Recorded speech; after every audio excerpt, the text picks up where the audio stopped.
आप चूंकि मीडिया से प्रभारी हैं तो मीडिया कर्मियों से भी आपकी काफी बातचीत होती होगी, मुलाकातें भी होती होंगी, लेकिन मैं एक चीज जानने का कोशिश कर रहा हूँ। आप एक युवा नेता हैं और आजकल जो डिबेट्स का स्तर है ना, वो गिरता सा जा रहा है। आपने देखा होगा, अभी कुछ पिछले दिनों एक चर्चा में आई थी, कांग्रेस की प्रवक्ता हैं, उन्होंने भारतीय जनता पार्टी के प्रवक्ता को अब कुछ अपशब्द कहे, कुछ शब्द इधर से भी ट्रांसफर हुए।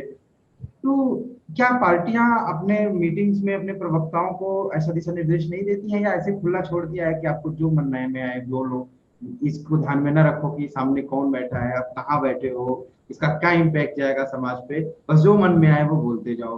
क्या पार्टियों में ये बातचीत नहीं होती?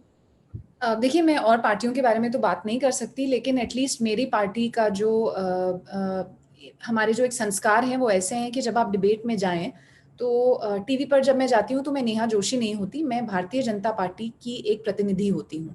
तो मेरा जो आचरण है, मेरा जो व्यवहार है, मेरे जो शब्द हैं, उसमें ये भारतीय जनता पार्टी की जो वैल्यूज़ हैं वो रिफ्लेक्ट होनी चाहिए। कांग्रेस की, अगर मैं कांग्रेस विशेष की प्रवक्ताओं की बात करूं तो 2018 से मैंने टीवी पर जाना शुरू किया था। पार्टी ने मुझे ये मौका दिया और मैंने तब से नोटिस किया है कि कांग्रेस की आज जो दुर्दशा है उसमें उसके प्रवक्ताओं का बहुत बड़ा हाथ है। एक अंग्रेजी में हम बोलते हैं ना, सेंस ऑफ एंटाइटलमेंट। ये एक सेंस ऑफ एंटाइटलमेंट शायद इनकी जो भर्ती प्रक्रिया होती होगी उसका एक बहुत इम्पोर्टेंट अंग है कि ये इतने घमंड के साथ आते हैं जैसे इनको सब जानकारी है। आई थिंक ह्यूमिलिटी जो होती है वो बहुत ज़रूरी है किसी भी पब्लिक फिगर में, प्रवक्ता में। लेकिन ये बहुत जल्दी विचलित भी हो जाते हैं जब इस सेंस ऑफ एंटाइटलमेंट को क्वेश्चन किया जाए।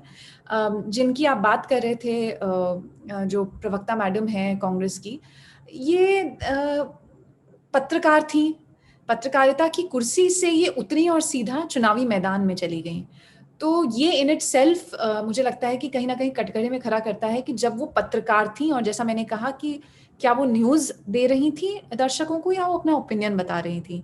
तो जब आप पत्रकार की कुर्सी से सीधा एक without any cooling of period, क्योंकि हमारे जजेस में बोलते हैं ना कि कूलिंग ऑफ पीरियड होना चाहिए जब आप जुडिशरी छोड़ते हैं किसी और पोजीशन में ज्वाइन करने के लिए।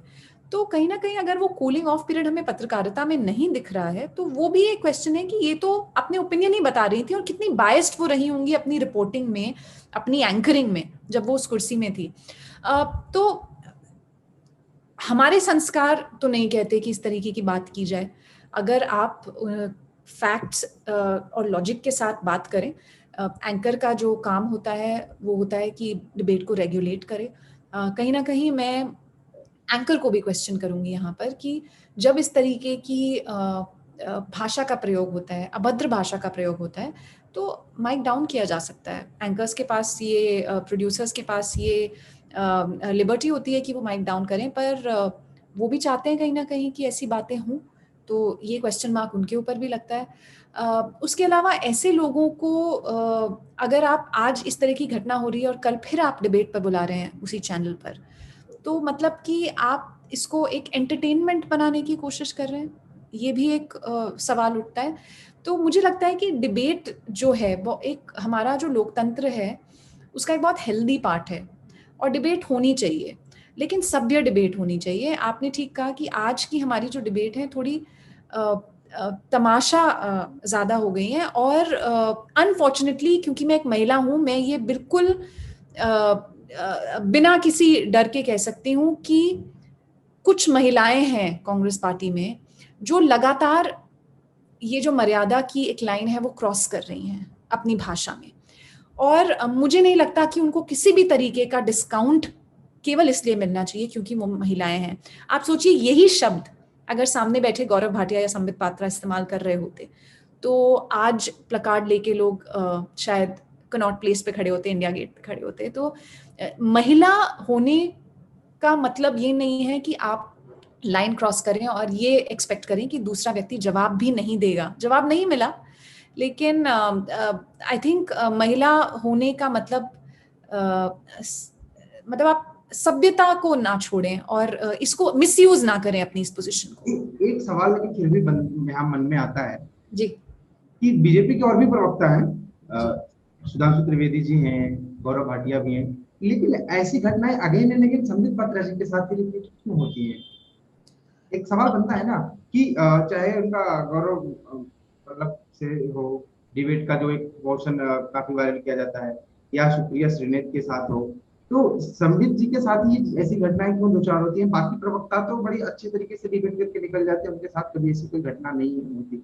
नहीं, मैं आपकी इस बात से बिल्कुल सहमत नहीं हूँ, क्योंकि मैंने इस तरीके की घटनाएं और प्रवक्ताओं के साथ होते हुए देखी है, मेरे खुद के साथ हुई हैं। अभी कुछ ही दिन पहले एक कांग्रेस की एक प्रवक्ता थी, वो मेरे साथ डिबेट में थी।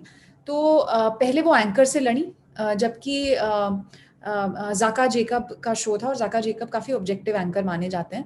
अगर थोड़ा सा भी लीनिंग अगर कहें तो बीजेपी की तरफ तो उनकी लीनिंग बिल्कुल भी नहीं है।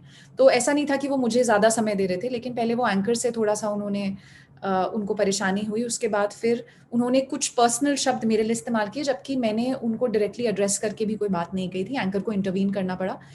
लेकिन क्योंकि संबित पात्रा जी बहुत बड़ा नाम है, नेहा जोशी उतना बड़ा नाम नहीं है, तो जाहिर है कि संबित जी को टारगेट करना या अटैक करना या इस तरह की फुटेज बनाना, अब आप देखिए सुप्रिया जी भी कोई बहुत बड़ा नाम थोड़ी है, लेकिन आज संबित पात्रा जी को ऐसे अपशब्द इस्तेमाल करके उनको लग रहा है कि शायद वो थोड़ी और पॉपुलर हो जाए, तो वो कहता है ना, there is no such thing as bad press. So maybe that is the strategy that Supriya Shrinet is following. So I don't agree with you. ये हर प्रवक्ता के साथ होता है, लेकिन क्योंकि संबित जी इतनी बड़ी शख्सियत हैं, तो कई जो हमारे कांग्रेस के नए प्रवक्ता हैं, उनको लगता है कि इस तरीके के शब्दों का इस्तेमाल करेंगे, तेज आवाज में बोलेंगे, अपशब्द बोलेंगे, तो वो बहुत जल्दी फेमस हो जाएंगे। Namaste. Please remember to subscribe to us and switch on the notifications for this channel.